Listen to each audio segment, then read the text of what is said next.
जैसा कि आपको पता होगा, Madhya Pradesh police constable MP SI Vyapam की सभी परीक्षाओं में मध्य प्रदेश जीके के मोस्टली क्वेश्चन पूछे जाते हैं। तो फाइनली गाइस, आपको हमारे चैनल में टॉपिक वाइज इसके यहाँ पे वीडियो शुरू हो चुके हैं। तो जो भी कैंडिडेट यहाँ पे पढ़ना चाहते हैं वो आप हमारे चैनल पे आकर स्टडी कर सकते हैं। हमने पूरा यहाँ पे स्टेप बाय स्टेप आपको समझाया। जितने भी क्वेश्चन आपके व्यापम में, पुलिस में और एसआई में पूछे जाते हैं वो आपको वही क्वेश्चन आपको यहाँ पे कवर कराए जाएंगे। तो गाइस देखिए, आपका ऑलरेडी मैंने मध्य प्रदेश का समान परिचय का वीडियोज बना दिया है, जो कि इंपॉर्टेंट क्वेश्चन जो उसमें रखे जा सकते हैं आने वाले एग्जाम में, वो आप वहाँ पे देख सकते हैं। गाइस आज का जो टॉपिक गाइस वो है मध्य प्रदेश की राज्य व्यवस्था। देखिए गाइस, यहाँ पे एमपी पॉलिटी का जो टॉपिक होता है गाइस वो बहुत इंपॉर्टेंट होता है एमपी पॉलिटी का। गाइस देखिए, एमपी पॉलिटी में जो आपका पूछे जाते हैं वो उसमें आपको जानना बहुत जरूरी। देखिए, पॉलिटी मतलब होता है राज्य व्यवस्था, और राज्य व्यवस्था का सीधा सा मतलब होता है किसी भी राज्य को चलाने के लिए जो वहाँ के राजाओं के द्वारा या वहाँ के मंत्रियों के द्वारा जो व्यवस्थाएं की जाती है वहाँ की प्रजा के लिए, वहाँ की जनता के लिए, उसे हम पॉलिटी कहते हैं या उसे हम राज्य व्यवस्था कहते हैं। तो देखिए, मध्य प्रदेश की राज्य व्यवस्था को हम समझने के लिए 3 प्रकार से हम इसको समझेंगे। कौन कौन से गाइस, देखिए सबसे पहले हम ये जानेंगे कि राज्य की विधायिका क्या है। देखिए, राज्य की जो विधायिका मतलब होता है कि वहाँ के कानून कायदे क्या हैं। राज्य की विधायिका का मतलब होता है वहाँ के कानून कायदे क्या हैं। फिर दूसरा है वहाँ की कार्यपालिका क्या होती है, तो कार्यपालिका भी हम यहाँ पे समझेंगे। फिर कार्यपालिका के बाद गाइस हम यहाँ पे तीसरी जो चीज़ समझेंगे वो है न्यायपालिका। किसी भी राज्य की न्यायपालिका क्या, अगर कोई यहाँ पे कुछ ऐसे उल्टे सुल्टे काम करता है उसके लिए न्याय दंड क्या बनाया गया है, तो वो भी हम यहाँ पे पढ़ेंगे न्यायपालिका क्या है। ठीक है, तो ये 3 चीज़ें हमें आपको यहाँ पे 3 टॉपिक में बताएंगे, मतलब पार्ट 1, पार्ट 2 और पार्ट 3। अगर गाइस आप अच्छे से ध्यान से अगर इसको पढ़ेंगे तो ये तीनों टॉपिक्स आपको अच्छे से समझ में आएंगे और एक भी क्वेश्चन नहीं छूटेगा। फिर गाइस देखिए, यहाँ पे कुछ चीज़ और यहाँ पे जान लेते हैं गाइस कि जो भी यहाँ पे राज्य विधायिकाएँ जो आज हम इस टॉपिक में पढ़ेंगे, तो राज्य विधायिकाएँ यहाँ पे अनुच्छेद किस में रखा गया है। तो जो यहाँ पे राज्य विधायिका रखी गई गाइस वो अनुच्छेद यानी आर्टिकल जिसे हम कहते हैं वो आर्टिकल 168 में रखी गई है। 168 आर्टिकल में रखा गया है, मतलब गाइस आपको पता होना चाहिए कि आर्टिकल 168 जो होता है वो किसी भी राज्य में विधायिका का वहाँ पे प्रावधान होता है। और देखिए, जो राज्य के अंग होते हैं यानी 168 में यहाँ पे बताया गया कि राज्य के जो अंग होते हैं वो 3 अंग होते हैं। कौन कौन से अंग होते हैं गाइस वो जान लीजिए। सबसे पहले गाइस यहाँ पे होता है राज्यपाल। राज्यपाल के बाद गाइस दूसरा जो अंग होता है यहाँ पे विधानसभाएँ होती है। विधानसभा के बाद गाइस जो तीसरी अंग होती है यहाँ पे वो होता है विधान परिषद। विधान परिषद, ठीक है। अब विधान परिषद जो होता है गाइस वो यहाँ पे समझ लीजिए तीनों में फ़र्क क्या है। देखिए, जो विधानसभा होती है वो अनिवार्य अंग होता है, मतलब किसी भी राज्य में विधानसभा होगा ये कन्फर्म है, लेकिन जो विधान परिषद होता है वो ऐच्छिक अंग होता है, या ये कहें कि ये इसका कोई भी ज़रूरी नहीं है कि किसी भी राज्य में ये विधान परिषद होना अनिवार्य है। देखिए, मध्य प्रदेश का जो विधानमंडल है वो किस किस से मिलकर बना हुआ है वो यहाँ पे समझ लीजिए। देखिए, मध्य प्रदेश का जो विधानमंडल है वो यहाँ पे सबसे पहले बताना चाहूँगा कि जो मध्य प्रदेश एक अच्छा राज्य माना जाता है, इंडिया का सबसे बीचों बीच राज्य माना जाता है। तो मध्य प्रदेश का जो विधानमंडल वो गठन हुआ है विधानमंडल प्लस यहाँ पे राज्यपाल, ठीक है। राज्यपाल से मिलकर यहाँ पे बनाया गया है। फिर गाइस देखिए, ये हो गया विधानमंडल प्लस राज्यपाल। ये क्या है, एक सदनात्मक सदन है। मध्य प्रदेश, अगर कभी क्वेश्चन आता है कि मध्य प्रदेश कौन सा सदन है, तो मध्य प्रदेश एक सदनात्मक सदन है, ठीक है ना, सदनात्मक सदन है। फिर दूसरा यहाँ पे आता है कि विधानसभा की सीटें कितनी हैं। देखिए, मध्य प्रदेश जो विधानसभा की सीटें हैं वो टोटल यहाँ पे 230 + 1 सीटें हैं, ठीक है, 230 + 1 सीटें हैं। फिर गाइस देखिए, एक जो सीटें हैं वो किस लिए है, नामांकित के लिए है, ठीक है। तो टोटल इसमें निर्वाचित सदस्य जो होते हैं वो 230 होते हैं। एक क्या होता है यहाँ पे, नामांकित सदस्य होता है। तो टोटल इसमें विधानसभा की जो अधिकतम सीटें हैं वो कितनी हो गई, 231 हो गई। ये पूछता है कि मध्य प्रदेश में अधिकतम विधानसभा की सीटें कितनी हैं, तो 231 हैं, लेकिन निर्वाचित कितने होते हैं, 230 होते हैं। एक नामांकित सीट यहाँ पे रखी जाती है। फिर गई देखिए, यहाँ पे और जो चीज़ें यहाँ पे पूछता है क्वेश्चन में कि इसमें जो है वो एसटी के लिए कितनी सीटें हैं। तो गई जो यहाँ पे एसटी के लिए सीटें हैं वो कितनी है, 47। अब बहुत बार डाउट होता है कि एसटी क्या होता है। गाइस देखिए, जो एसटी होता है वो होता है आपका जनजाति जो होता है वो एसटी कैटेगरी में आते हैं। जो एक और जाति होती है जिसे अनुसूचित जाति कहते हैं, जिसे हम क्या कहते हैं, एससी। तो एससी के लिए कितनी सीटें हैं गाइस, यहाँ पे एससी के लिए यहाँ पे टोटल 35 सीटें हैं। ये क्या है, रिजर्व सीटें हैं। ये चीज़ आपको ध्यान देना है, ये टोटल यहाँ पे रिजर्व सीटें हैं। ये 230 में ही यहाँ पे एसटी के लिए 47 और एससी के लिए 35 यहाँ पे रिजर्व रखा गया है। अब चलिए गाइस यहाँ पे जान लेते हैं कुछ इंदिरा गांधी जो भवन यहाँ पे आपको दिख रहा होगा कि इंदिरा गांधी जो विधान भवन है यहीं पे हमारा विधानमंडल बनाया गया था। तो बता दें कि ये गठन जो हुआ था गाइस कब गठन हुआ था इसके यहाँ पे थोड़ा सा समझ लेते हैं। बहुत अच्छी चीज़ गाइस यहाँ पे बता रहा हूँ क्योंकि क्वेश्चन जो है बहुत बार आपसे यहाँ पे पूछा जाता है। चलिए इसको आप थोड़ा सा समझ लीजिए।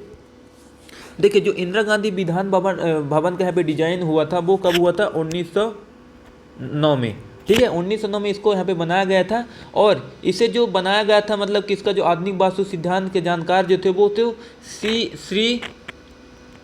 Shri M Korea. ठीक है CCM कोरिया।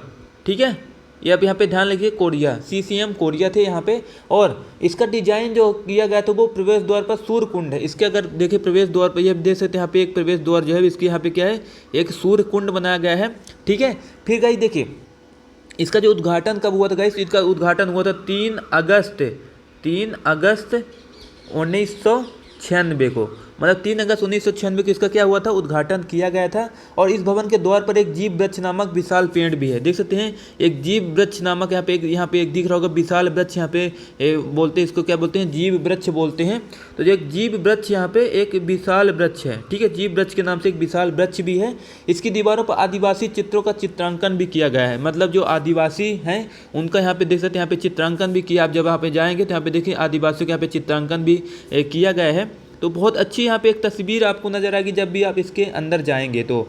ठीक है भवन की जो वास्तुकला को आगा खान अवार्ड भी प्राप्त हुआ है। देखिए इसमें जो यहाँ पे इसके चित्रकार से जो इन्होंने बताया था मतलब इनको जो बनाया था उसको यहाँ पे कौन सा अवार्ड से नामांकित किया गया था आगा खान अवार्ड से।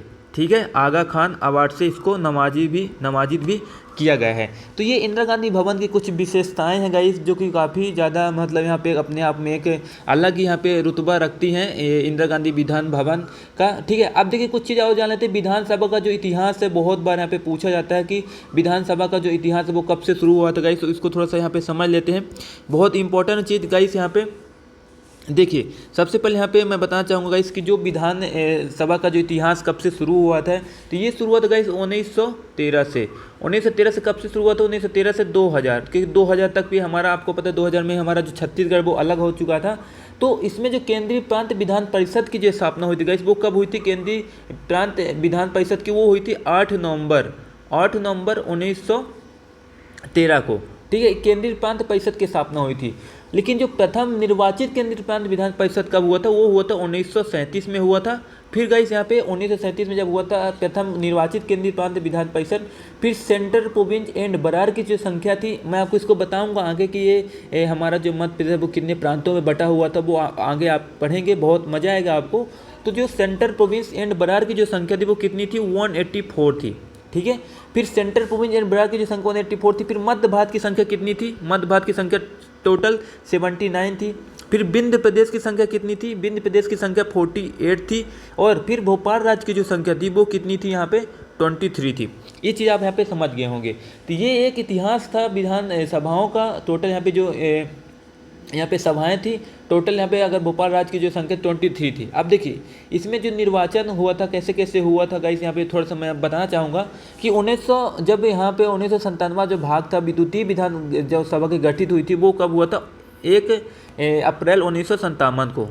ये तो प्रथम हुआ था। लेकिन जो यहाँ पे द्वितीय विधान सभा गठित हुई थी वो 1 अप्रैल 1957 को यहाँ पे गठन हुआ था। फिर प्रारंभिक जो संख्याएं थी स्टार्टिंग में कितनी विधानसभा की संख्याएं थी देखिए यहाँ पे सबसे पहले बताऊँ कि जो प्रथम द्वितीय विधानसभा हुई थी तो वो चीज़ यहाँ पे समझना बहुत जरूरी है। ठीक है इसको मैं एक बार और अच्छे डिटेल समझा दूँ क्योंकि आप लोग मुझे लगता है भूल जाओगे इसको। ठीक है 1 मिनट में इसको अच्छे समझा देता हूँ। एक मैं इसको मैं डिलीट कर देता हूँ थोड़ा सा तो और अच्छे से आपको यहाँ पे क्लियर हो जाएगा। ठीक है ओके देखिए अच्छे से इसको समझ लीजिएगा। ये देखिए अगर आप इसको अच्छे से समझ पाएंगे विधानसभाओं का यहाँ पे जो सीटों का विवरण कैसे कैसे हुआ था तो मुझे लगता है कि बहुत अच्छा आपको यहाँ पे हमेशा के लिए याद हो जाएगा। देखिए जो विधानसभाएं जो यहाँ पे थी 1956 से लेके 2000। ठीक है 1956 से लेकर 2000 तक यहाँ पे मैं बता चुकी कि 2000 के बाद क्या हुआ था हमारा छत्तीसगढ़ अलग हो गया था तो कुछ सीटें इधर उधर भी हो गई थी। तो अब देखिए इसमें जो विधानसभा की जो यहाँ पे प्रथम निर्वाचन हुआ था जो यहाँ पे मैं लिख देता हूँ प्रथम निर्वाचन, जो प्रथम निर्वाचन गाइस यहाँ पे हुआ था वो कब हुआ था गाइस, यहाँ पे देख सकते हैं प्रथम निर्वाचन हुआ था 1957 में। ठीक है, 1957 जब इसका प्रथम निर्वाचन हुआ था गाइस, तो ये क्या हो गया था, भंग हो गया था, मतलब इसका पूरी तरह से इसको यहाँ पे भंग कर दिया गया था। तो ये 1957 को इसको फिर भंग कर दिया गया था। फिर इसमें द्वितीय गठन हुआ, जो आपका यहाँ पे सेकंड जो यहाँ पे निर्वाचन हुआ, सेकंड निर्वाचन जब यहाँ पे हुआ गाइस, तो इसमें क्या किया गया, इसमें यहाँ पे बहुत सारी चीज़ें हुई। तो 1 अप्रैल कब हुआ था, 1 अप्रैल 1957 को। ठीक है, जो यहाँ पे द्वितीय निर्वाचन हुआ कब हुआ था, 1 अप्रैल 1957 को। लेकिन जब गाइस यहाँ पे द्वितीय इसका गठन हुआ, तो इसमें टोटल जो प्रारंभिक सीटें की कितनी थी, 288। मतलब जो प्रारंभिक सीटें थी कब थी, 288। कब तक थी ये, 1956 से लेके 1961 तक। मतलब 1956 से लेकर 1961 तक टोटल हमारे मध्य में विधानसभा की सीटें कितनी थी, 288 थी। फिर इसमें कुछ चेंज हुआ, परिवर्तन हुआ। तो इसमें जब परिवर्तन हुआ गई, तो यहाँ पे जो इसकी सीटें थी उसमें भी थोड़ा सा चेंजमेंट हुआ। तो क्या क्या चेंजमेंट हुआ, टोटल यहाँ पे 296 सीटें हो गई। ये कब तक रहा, 1961 से लेके 1976 तक। 1961 से लेकर 1976 तक कितने टोटल सीटें थी, यहाँ पे 296। अब देखिए जैसे यहाँ पे 1976 आया, 1976 के बाद गई यहाँ पे जब 2000 तक यहाँ पे जो सीटें थी, 1976 से 2000 तक यहाँ पे जो सीटें थी वो कितनी थी, यहाँ पे परिवर्तन हो गया, टोटल सीटें हो गई 320 यहाँ पे सीटें हो गई। जब कब हुआ था, 1900 जब यहाँ पे 71 में जनगणना हुई थी, तो टोटल यहाँ पे 320 सीटें यहाँ पे रखी गई थी।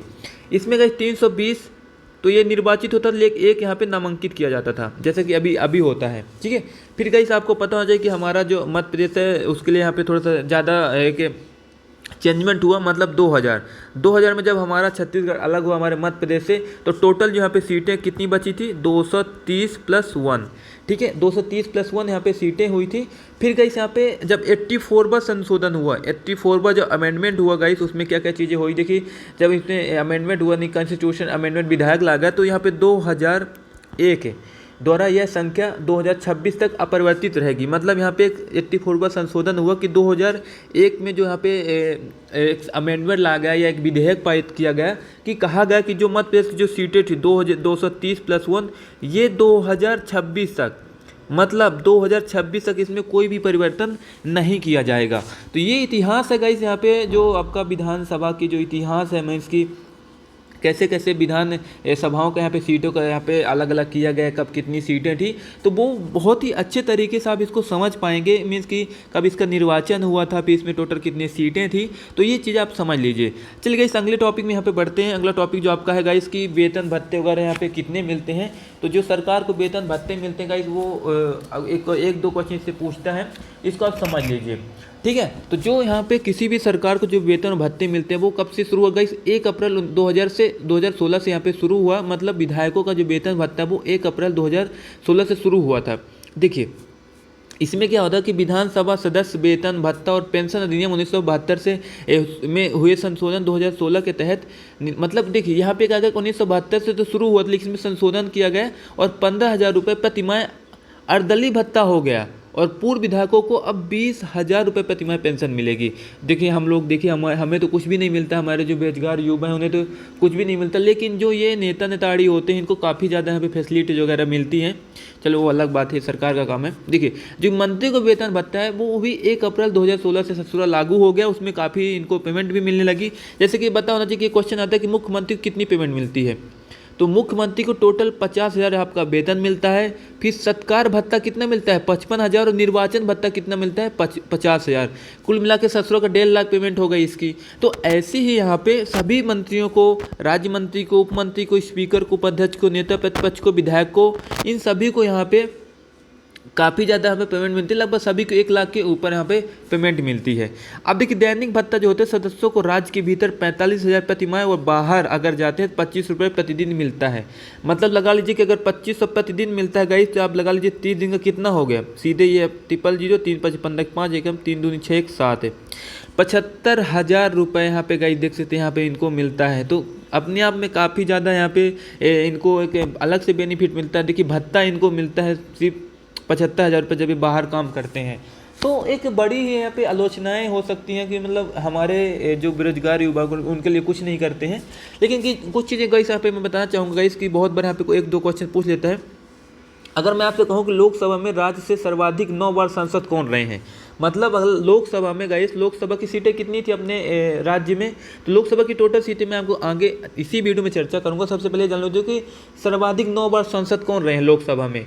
तो लोकसभा में अगर पूछूँ कि लोकसभा में सर्वाधिक 9 बार, मतलब 9 बार यहाँ पे सांसद कौन रहे हैं, तो ये हमारे रहे हैं श्री कमलनाथ जी, जो कि अभी हाल ही में यहाँ पे मुख्यमंत्री भी रहे हैं, जो उनकी जगह फिर यहाँ पे हमारे शिवराज मामा आए थे। ठीक है, तो कमलनाथ यहाँ पे 9 बार यहाँ पे सांसद रहे हैं। ठीक है, लोकसभा में।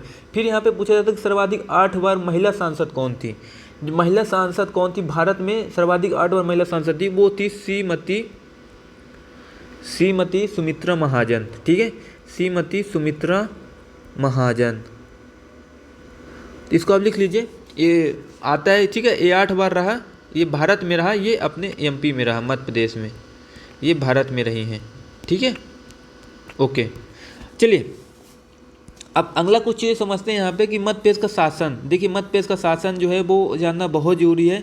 तो देखिए मध्य प्रदेश का शासन मैं 2 तरीके से आपको समझाने की कोशिश करूँगा। जैसे कि आपको यहाँ पे दिख रहा होगा, राजनीतिक कार्यपालिका और प्रशासनिक कार्यपालिका, इन दोनों में डिफरेंट क्या है। देखिए राजनीतिक जो कार्यपालिका होती है, इसमें जो नाम मात्र होता है वो होता है राज्यपाल। ठीक है, किसी भी राज्य की जो कार्यपालिकाओं को चलाता है सुचारू रूप से, वो वहाँ का जो गवर्नर होता है वो मेन वहाँ का नाम मात्र होता है। ठीक है, राज्यपाल होता है। लेकिन जो वास्तविक होता है वो होता है मंत्री परिषद, जो कि मुख्यमंत्री सहित, मतलब मुख्यमंत्री और उसके जो यहाँ पे मंत्रीगण होते हैं वो मेन वास्तविक होते हैं। नाम मात्र का तो राज्यपाल होता है, बट उसका वास्तविक तौर पर जो कार्यपालिका को संभालता है वो होता है आपका मंत्री परिषद, जिसमें मुख्यमंत्री भी शामिल होते हैं। अब देखिए जो प्रशासनिक कार्यपालिका होती है उसमें सचिवालय होते हैं, संचालनालय होते हैं जिसे हम निदेशालय कहते हैं। जो सचिवालय होता है जैसे मुख्य सचिव, इसका जो संचालक होता है संचालक होता है, संचालक एक पद होता है। फिर प्रमुख सचिव जो होता है उसमें अपर संचालक होता है। फिर सचिव होता है उसमें संयुक्त संचालक होता है, और अतिरिक्त या संयुक्त जो सचिव होते हैं उसमें उप संचालक होते हैं, और उप सचिव या अवर सचिव भी होते हैं। उनमें जो मेन होता है वो होता है सहायक संचालक। ठीक है, अब आप लोग कहोगे सर कि मध्य प्रदेश की जो सीटें थी वो थोड़ा सा समझा दीजिए। तो देखिए हमारे मध्य प्रदेश में संसद में, कहीं भी संसद होता है आपको पता है, तो हमारे संसद में यानी मध्य प्रदेश में कुल कितनी सीटें हैं टोटल संसद में। संसद का ही आपको पता है, संसद 2 चीज़ों से मिलकर बना होता है। कौन कौन सी? पहला जो होता है वो होता है आपका लोकसभा, दूसरा होता है राज्यसभा। ठीक है, तो लोकसभा,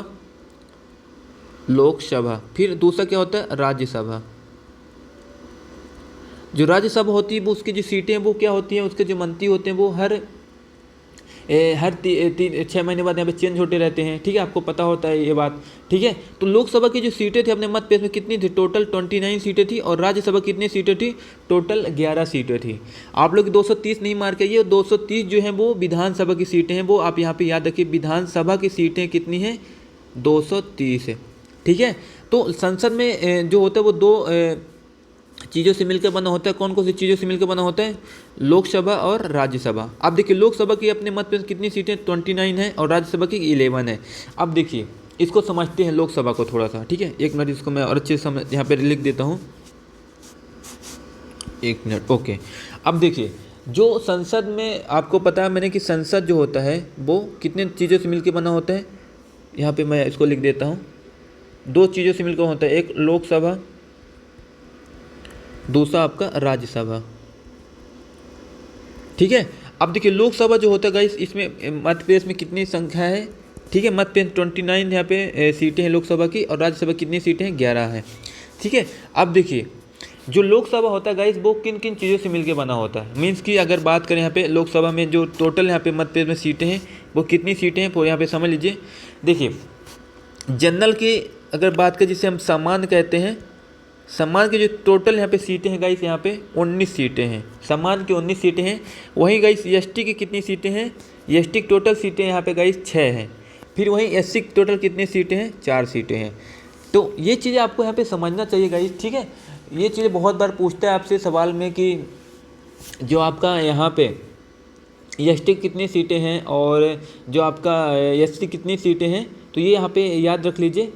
तो जो अनुसूचित जाति के लिए जो हम कहते हैं, अनुसूचित जाति के लिए यहाँ पे जो सीटें हैं वो टोटल यहाँ पे कितनी सीटें हैं, 4 सीटें हैं। और अनुसूचित जनजाति के लिए कितनी सीटें हैं, एसटी के लिए जैसे कितनी सीटें हैं, 6 सीटें हैं। यहाँ पे देख लीजिए। अब देखिए,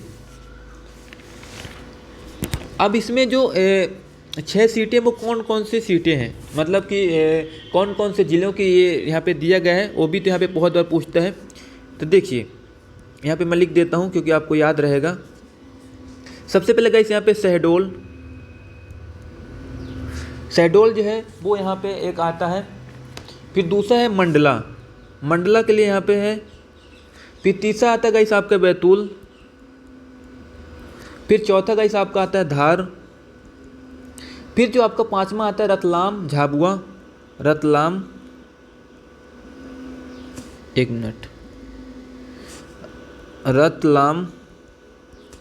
फिर आपका नेक्स्ट आता है रतलाम और झाबुआ, ठीक है, झाबुआ में भी यहाँ पे सीटें हैं। फिर नेक्स्ट है आपका गाइस यहाँ पे खरगोन। ऐसे सीटें गाइस यहाँ पे एसटी के लिए भी सीटें यहाँ पे बनाई गई है, जो कि 4 सीटें टोटल। इसको मैं लिख देता हूँ ताकि आपको याद रहे, ठीक है। एसटी के लिए कौन कौन सी सीटें हैं, उज्जैन के बाद गाइस आपका भिंड। फिर नेक्स्ट गाइस आपका टीकमगढ़। नेक्स्ट गाइस आपका है देवास शाजापुर, ठीक है, कौन सा, देवास और शाजापुर। तो ये जो सीटें गाइस यहाँ पे इनके लिए रिजर्व की गई हैं, एससी के लिए और यहाँ पे एसटी के लिए। बाकी जो सामान्य है 19 सीटें हैं। वहीं गाइस अगर बात करें यहाँ पे राज्यसभा की सीटें हैं, तो राज्यसभा की टोटल 11 सीटें हैं, जो कि आपको पता होगा कि ये किसी भी राज्य के वहाँ पे लोगों के द्वारा नहीं चुना जाता है राज्यसभा की सीटें। ये प्रत्यक्ष होता है, अप्रत्यक्ष रूप से यहाँ पे इसको निर्वाचन होता है। तो ये चीज़ आपको समझना चाहिए। जैसे कि हमारा जो लोकसभा की सीटें होती है वो अप्रत्यक्ष कर होता है, अप्रत्यक्ष रूप से यहाँ पे निर्वाचित होते हैं, और जो राज्यसभा की सीटें वो प्रत्यक्ष रूप से निर्वाचित होती है, जिसे जनता नहीं चुनता है। तो मध्य प्रदेश के जितने भी इंपॉर्टेंट यहाँ पे क्वेश्चन थे गाइस, वो यहाँ पे मैंने बता दिया है। और इससे अलावा यहाँ पे कुछ भी क्वेश्चन नहीं पूछता है। कुछ भी क्वेश्चन अगर पूछता गया तो 1-2 क्वेश्चन तो हर किसी से छूट जाता है। अगर आपको कुछ ऐसे क्वेश्चंस लगते हैं जो कि समझ में नहीं आएगा तो आप हमें कमेंट करके ज़रूर पूछ लीजिए। मैं इतना बड़ा तो टीचर्स नहीं हूँ, बट पूरी कोशिश कर रहा हूँ ऐसे स्टूडेंटों का जो इन्हें नहीं पता है, कुछ भी चीज़ें बिल्कुल बेसिक से जानना चाहती हैं, वो यहाँ पे हमारे चैनल को फॉलो कर सकते हैं। चलो गाइस, मिलते हैं नए वीडियो में, तब तक लोग के जय हिंद।